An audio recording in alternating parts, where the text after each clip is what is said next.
Hey guys, it's Brandon Miniman from PocketNow.com, and in this video we're going to compare the iPhone 5 with its predecessor, the iPhone 4S. Let's get to it.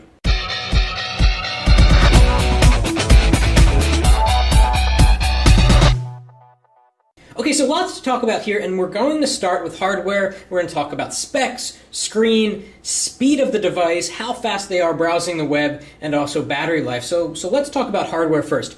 As you can see, the iPhone 5 is simply taller than the iPhone 4S. In fact, if we stack them side to side and give you kind of a bottom view, you can see that they're exactly the same in terms of the width. Down here on the bottom, you can see that the old iPhone had a speaker here and a microphone here. On the iPhone 5, you get speaker here and the microphone here. Now, one thing I wondered was whether this speaker is louder than on the iPhone 4S, and I can say that it's slightly louder, but not by very much. You can also see that on the iPhone 5, the headphone port is now on the bottom. Very different backs on these two. We've got a glass panel here on the iPhone 4S, which, as a lot of people know that have the iPhone 4 and 4S, shatters quite easily. And finally they added sort of a metal aluminum backing, which does a great job at deterring fingerprints. It looks nice, but you still have glass here and here, and I can't help but wondering what happens if you drop the phone and these parts shatter. They're probably very difficult to swap out. Whereas on the iPhone 4S, a shattered back meant that you just took out these screws, slid in another cover, and you were good to go. Something else I want to point out back here is that the iPhone 5 has a sapphire crystal lens cover. What does that mean? Well, it means that it's much more difficult, if not impossible, to scratch the lens, which is very important. Not too long ago, I cracked the back here and I had to get a replacement. And when I swapped the old back, which included a glass lens cover, with the new back, the quality of my photos improved because, as I then discovered, my lens was scratched. And so that's a big problem. If you scratch your lens 6 months into owning an iPhone, your pictures are going to come out worse. So Apple got smart and they put a much harder material here on the lens cover. We also have a microphone here which will help with audio coming from the back of the phone and make HD video a lot better. We've got the same resolution camera here, very similar camera system, but we've got some new software and some small tweaks to the iPhone 5 cameras to hopefully help in low light performance. And we're going to have comparisons on photo and video quality in the final review on PocketNow.com. Going over to the side here, we can see that the iPhone 5 is essentially how thick the iPhone 4S would be if you remove the top and the bottom glass panels and you just had the metal band. It's essentially just a metal band. And Apple polished the edge of it to give it a really nice look. And as you can see here, the micro SIM slot has gone to a nano SIM slot, and you can actually cut a micro SIM to a nano SIM shape in case you're wondering if you're on a prepaid plan or if you're getting an unlocked iPhone and you want to use your existing SIM card. You can do that if you just cut your micro SIM to a regular SIM. Up on the top, not much has changed here except there's no microphone here. There's a microphone somewhere else, and there's no 3.5mm headphone jack. Over on the side, again, not much has changed. On the iPhone 5, this is really a minor detail. The silent toggle switch has moved up about 1 millimeter, just to kind of stretch out a little bit. And beyond that, we still have the bands, although these bands are now color specific to whether you have the black phone or the white phone. Obviously they're white because this is the white iPhone 5. Now let's talk about specs with both of these. We've got a dual-core 800 megahertz or so processor on the Apple iPhone 4S, and on the Apple iPhone 5 we've got a 1 gigahertz dual-core processor with a smaller manufacturing process, which means that it should be more power efficient, and definitely it is smaller. And that's very important because Apple fit a lot of radios into this really small form factor, which actually feels, it's really hard to describe, it actually feels smaller than the iPhone 4S, even though it's taller. Now let's talk about other specs. The screen resolution has changed. 960 down by 640 across on the iPhone 4S. That was never a standard resolution. They didn't adhere to 720p or anything like that. And they didn't adhere to 720p with the iPhone 5. We've got a really weird 1166 resolution, or 1136 resolution, again a really weird number that's hard to remember, by that same 640. So as we're going to see in a few minutes, there are apps that really don't work to the full screen size. So you get a lot of apps that kind of hover in the middle of the screen, which really isn't that big of a deal, and apps will be updated in the near future to take advantage of the higher screen res. Now, Apple claims that this screen is the best screen on the market, that has better color saturation. Is that the truth? Well, let's see. So we're going to unlock, and both of these devices have nothing running, as you can see. So we're going to do some speed tests, but first, a note on the quality of the screens. And in the unboxing, I showed you the Photos icon. So here it is on the iPhone 5, and then look at it on the iPhone 4S up here. As you can see, the yellows are a little bit more yellow, the green's a little bit more green, the blue's a little bit more blue. There's no question that the iPhone 5 has better color saturation than the iPhone 4S. In fact, let's open up Google Images, and we'll open up a high-res image, and we'll compare something more real-life side to side. By the way, what you're seeing now is a white screen. These are both on middle screen brightness, and they're on automatic screen brightness, so technically they should be about the same brightness level. What I'm actually noticing is that the screen on the iPhone 5 is a little bit more gray. I'd say it's a little bit more warm than the iPhone 4S, and that's kind of funny because the 4S was warmer than the iPhone 4, which was a very cold display. Okay, so we're going to bring up a common image here. Okay, so I just did a Google Images search for beach. I want to zoom in on the screens a little bit. And one thing that you can see with the iPhone 5 is that because the screen is larger, you get to see more on-screen elements. So whereas before on the iPhone 4S you had to scroll down to see the pagination, now it's all in one frame. So let's click on the same image here, and maybe we'll get a high-res version, maybe not. We'll click full-size image here. Okay, that's good. So let's zoom in a little bit. And definitely, the color temperature on the iPhone 5 is far warmer. In fact, look at the sand. It looks like actual sand. Over here, it kind of looks a little bit more white. Maybe this is a Caribbean scene where the sand is actually white.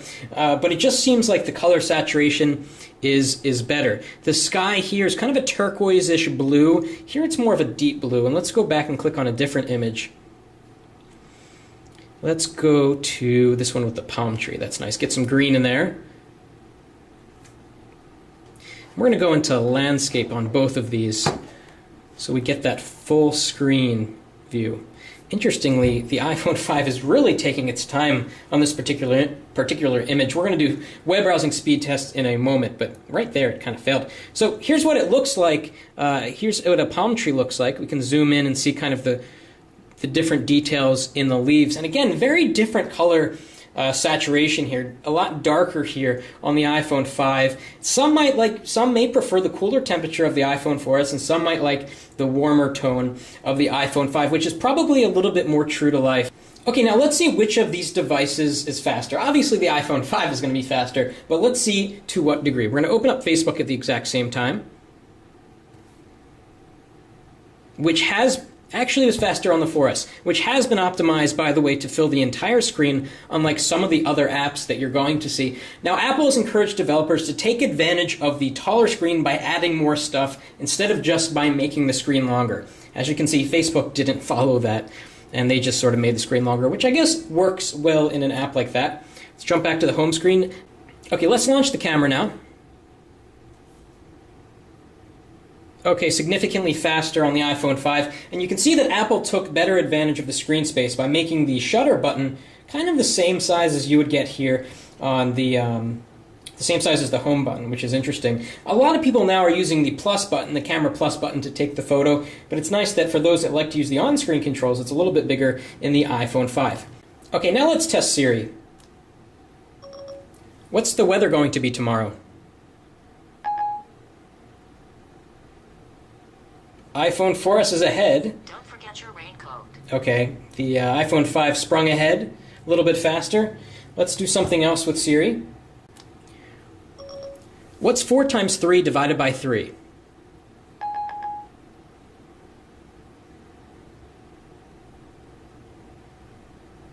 This might answer your question. Okay, so the iPhone 5 coming out slightly ahead, although interestingly the iPhone 4S converted it faster, but the 5 answered the question just a little bit faster. So let's continue opening up stuff. So we're going to open up settings here. A little bit faster on the 5, but really barely. Let's open up a third-party app, New York Times app. We'll open up Newsstand. And by the way, folders.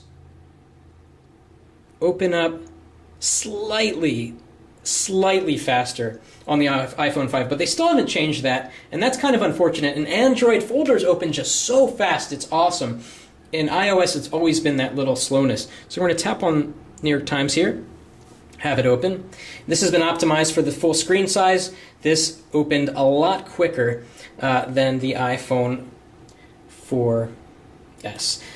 Okay, let's open speedtest.net. It's another third-party app. Hasn't been updated for the taller display, as you're going to see in a sec.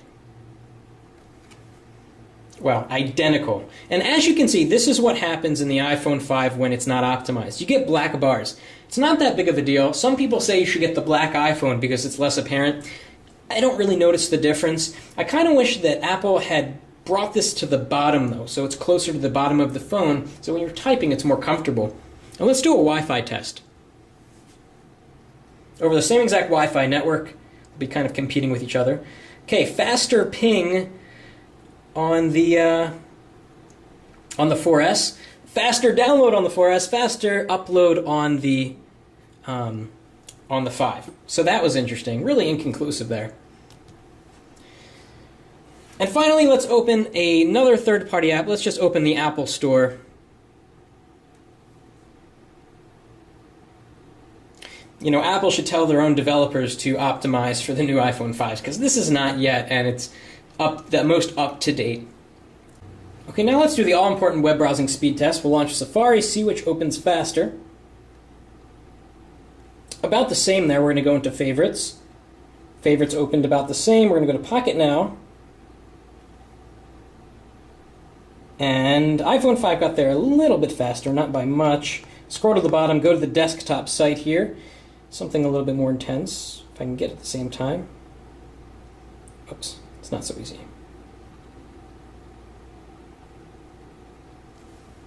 Okay, a little bit uneven there. We'll try it again in a sec. Okay, so the iPhone 5 is already done there. We'll zoom in, very smooth. The text clears up almost instantly, although it does kind of likewise here on the iPhone 4S. We'll click on this image, go to the next page. iPhone 5 finished. iPhone 5 just has incredible web browsing performance. I can't wait to see how it stacks up against the Galaxy S3. Let's see how long it takes this video to load. It's a YouTube video. Hey guys, it's Brandon from PocketNow.com. The iPhone Another press, maybe? This video, we're going to unbox it, then I'm going to give you some first impressions. Let's go. Okay, let's go to another website now. Let's go to The Verge. And here's another example of where the iPhone 5's taller screen is great. You can see a lot more of your favorites. Okay, let's go to The Verge. A little bit faster out of the gate there with the iPhone 5. Okay, let's move down the page. Let's load their desktop site. Very image heavy. Okay, they're off at the exact same time. The iPhone 5 won. The iPhone 5 outperforms the iPhone 4S in web browsing. There's no question about it. Kind of move around on the page. Let's just click one more link for good measure. Then we'll jump into a little bit of gaming. Okay, iPhone 5, and it's oddly loading a video. Okay, that's great. Oh, there we go. Kind of far behind there. Let's go back to the home screen. All right, let's do a comparison with gaming. We've got Shadowgun here. It's a high FPS game, pretty intense. Let's see which launches it first of all, and then we'll play it a little bit.